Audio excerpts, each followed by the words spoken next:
बच्चों, हम दो लघु कथाएं यह पाठ पढ़ रहे हैं।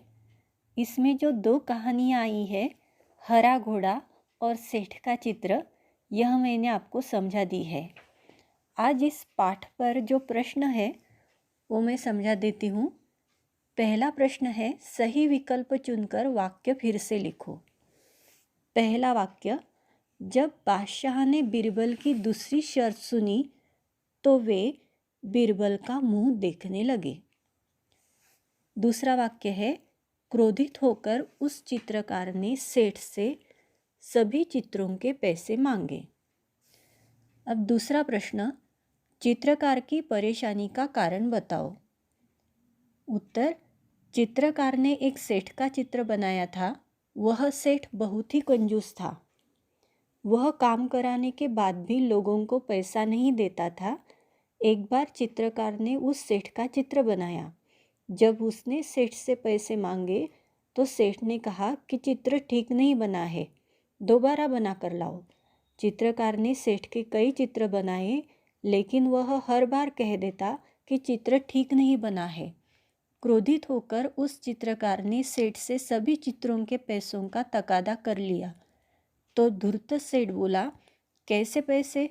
जब मेरा चित्र ठीक से बना ही नहीं तो मैं पैसे किस बात के दूँ? इसीलिए चित्रकार परेशान हो गया था। तीसरा प्रश्न है, हरे घोड़े के संदर्भ में बीरबल की चतुराई का वर्णन करो। बादशाह अकबर ने बीरबल से एक हरे घोड़े का प्रबंध करने को कहा। बीरबल एक सप्ताह तक इधर उधर घूमते रहे। फिर आकर बादशाह से बोले कि मैंने आपके लिए हरा घोड़ा ढूंढ लिया है, पर घोड़े के मालिक की पहली शर्त यह है कि बादशाह को घोड़ा लेने स्वयं जाना पड़ेगा, और दूसरी शर्त यह है कि जब घोड़े का रंग दूसरे घोड़ों से अलग है तो घोड़े को देखने का दिन भी अलग होना चाहिए। यानी सप्ताह के 7 दिनों के अलावा आप घोड़े को किसी भी दिन देख सकते हैं। इस प्रकार बादशाह को नाराज किए बिना बीरबल ने अपना काम कर दिया। चौथा प्रश्न, घोड़े के मालिक की शर्तें लिखो। घोड़े के मालिक ने 2 शर्तें रखी। पहली शर्त यह थी कि घोड़ा लेने बादशाह को स्वयं आना होगा। दूसरी शर्त थी कि जब घोड़े का रंग दूसरे घोड़ों से अलग है तो घोड़े को देखने का दिन भी अलग होना चाहिए। यानी सप्ताह के 7 दिनों के अलावा आप घोड़े को किसी भी दिन देख सकते हैं। अब मुड़ते हैं भाषा की ओर। आज मैं आपको क्रिया विशेषण अव्यय और संबंधबोधक अव्यय के बारे में जानकारी दूंगी। पहले क्रिया विशेषण अव्यय। नीचे कुछ वाक्य दिए हैं। जो पहला वाक्य है, राघव ने चुपचाप घर में प्रवेश किया। यहाँ पर चुपचाप यह शब्द प्रवेश करना इस क्रिया की विशेषता बताता है। तो चुपचाप यह है क्रिया विशेषण अव्यय। दूसरा वाक्य, लतिका अभी सोई है। अभी यह शब्द सोना इस क्रिया की विशेषता बताता है। तो अभी यह शब्द है क्रिया विशेषण अव्यय। तीसरा वाक्य, माँ आज अस्पताल जाएगी। आज यह शब्द जाना इस क्रिया की विशेषता बताता है। तो आज यह शब्द है क्रिया विशेषण अव्यय। चौथा वाक्य, मेरा गांव यहाँ बसा है। यहाँ ये शब्द बसना इस क्रिया की विशेषता बताता है। तो इस वाक्य में यहाँ ये शब्द क्रिया विशेषण अव्यय है। पांचवा वाक्य है, गाड़ी धीरे धीरे चल रही थी। इस वाक्य में धीरे धीरे यह शब्द चलना इस क्रिया की विशेषता बताता है। तो धीरे धीरे यह शब्द क्रिया विशेषण अव्यय है।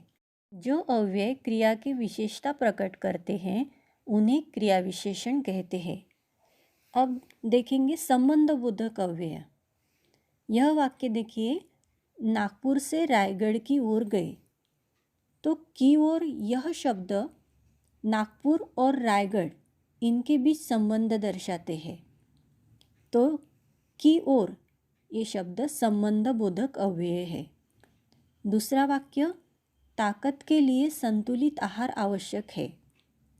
के लिए ये शब्द ताकत और संतुलित आहार इन शब्दों के बीच संबंध दर्शाते हैं, तो इस वाक्य में के लिए ये शब्द संबंध बोधक अव्यय है।